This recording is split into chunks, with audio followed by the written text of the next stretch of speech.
the US-Ukraine deal. Ladies and gentlemen, fellow Ambazonians, welcome to this platform. I'm bringing to you update from world events. Here we also talk about world events and things that happen around the globe, because the world is a global village and no one country is actually an island. We live due to the interconnections of our friends and neighbors. Now, Ambazonians live in countries world over.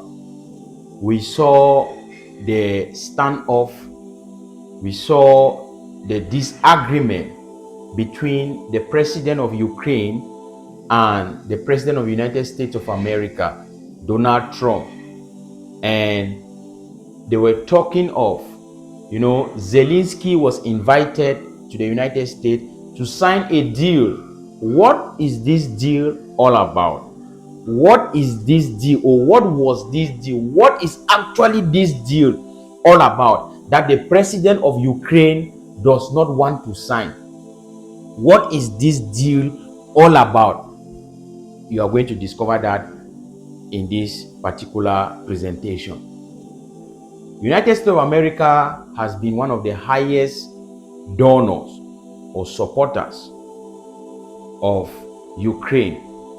And the coming of Donald Trump has seen a shift in policy, a change in the policy of the United States in support of Ukraine, where his predecessor, Joe Biden, was doing so. And Donald Trump has not just stood with Russia, he has accused Ukraine of refusing to accept peace, refusing to accept a ceasefire. But how or why is the president of Ukraine hesitant to sign the deal? And what is this deal all about? It is all about the natural resources of Ukraine. It's all about the natural resources of Ukraine. What are these natural resources in Ukraine? It is estimated, or it is calculated by the World's Economic Forum. It is, it has been published that Ukraine has 5% of the world's rare earth minerals that have never been discovered yet, that are rare in the whole world, are found in Ukraine. Now, Ukraine is also rich in oil and gas.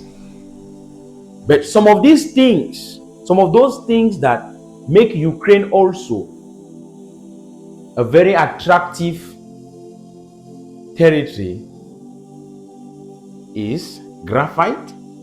Ukraine is very rich in uranium. Ukraine is very rich in lithium. These minerals can be used in the production of arms, materials, and nuclear weapons. What is that deal, or what is the deal which is keeping Ukraine this long from signing? And why did Zelensky refuse to sign, that made Donald Trump or the US to pull out support for Ukraine? The initial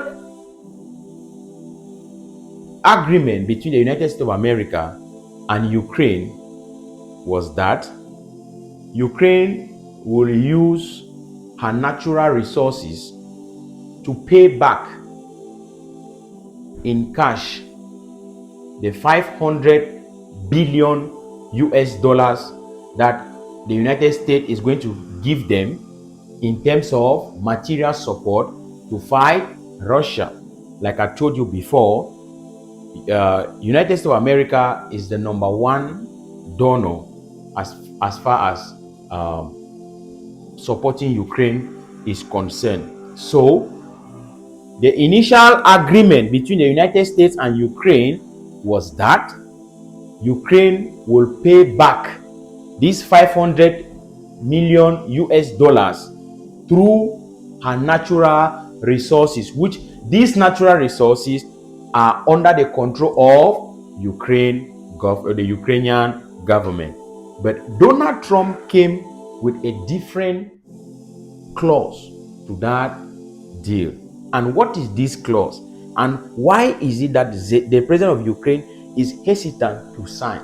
Now, the new clause in the deal is one: the president of Ukraine is not sure, has not been assured or has not been given that guarantee that if Ukraine gets into an agreement with the United States, it is going to also cover her security and going to also stand by them to defend them if it happens that Russia attacks one day.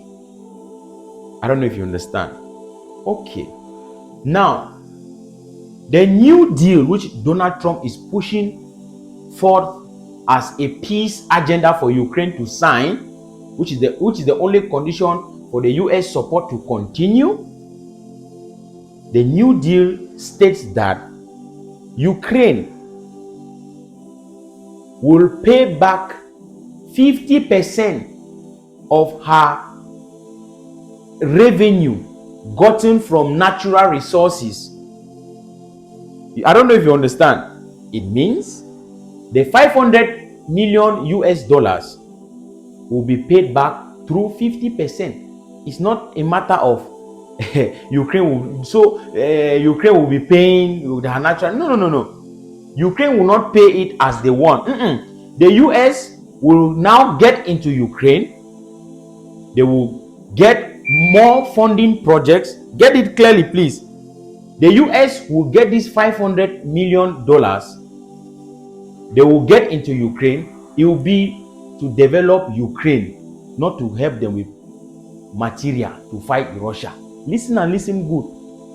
They will help them with these things, and they will also try to drill or maybe mine again to get to discover some of those rare minerals.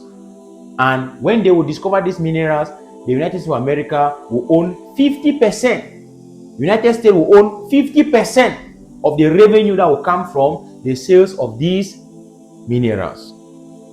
That is the trick in it. And the president of Ukraine sees this as something that even the 10th generation of the Ukrainians will keep on paying. So he is hesitant to sign such a deal. But they still need the support of the United States. Quite very tricky, right? This is a very tough situation. And those of you who are doing political science or political science students or experts, or you will really understand how some of these things do happen. And we see the emergent coming together of the entire Europe. The entire Europe is rallying together to support Ukraine. But we are still asking if truly Donald Trump or US will pull out totally. Is Europe ready to fill in the gap? Would they be able to withstand Russia? But you should know that the entire Europe has more ammunition and more troops than Russia, definitely in the region.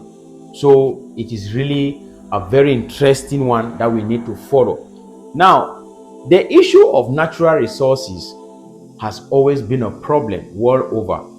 If you come to look at it, any region where it has so much natural resources, there is always a conflict in that area. Look at the DRC.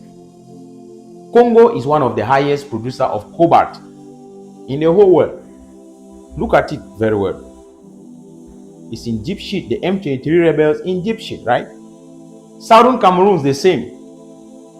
Before Ahidjo and France, they discovered petrol in Southern Cameroon. They discovered oil in Ambazonia. They were ready to let Ambazonia go But as soon as they discover oil in southern Cameroon, Ahidjo said, no, it is costly to run a federation. It's better to centralize power. They wanted everything so that they will be in control. We are fighting today because of the oil in Bakassi, the oil in Indian, the natural resources that is in our subsoil in southern Cameroon. We are fighting today because of our fertile land, CDC, everything. La Republic wants to take it. They want to get control of it. Imagine how much we contribute to that economy. Do you think they will let us go just like that? We have to fight, of course. We have to fight. So, my dear Ambazonians, these kind of events always make us to understand the struggles that people who have been blessed with natural resources go through. But should you suffer because of natural blessings from God? My name is Fabiano Deco. I'll see you guys again in the next. Thank you.